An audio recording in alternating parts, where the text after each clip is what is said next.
Ұлттық тәрбиенің қайнар көзі кітапхана. Бүгінгі таңда барлық адамзаттың алдында тұрған басты мақсаттарының бірі білімді ұрпақ тәрбиелеу.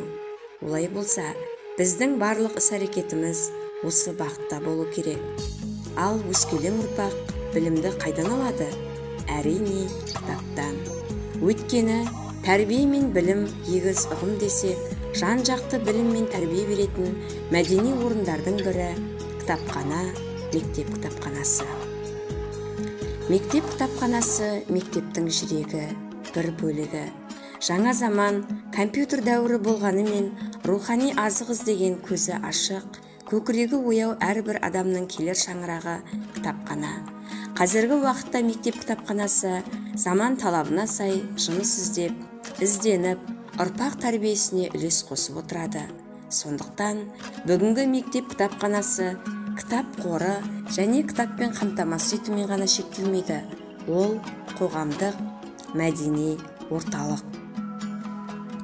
Кітапхана білімнің күншуағы деуіміздің мәні өте зор.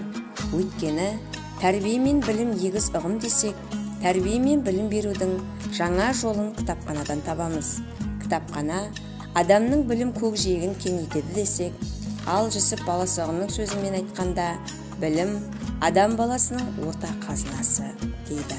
Сондықтан да кітапханаға келіп, әдеби, көркем шығармаларды, түрлі газет журналдарды оқыған адамның мерейі өсіп, рухани азық алып, дөңгеленген дүниеден хабардар болады.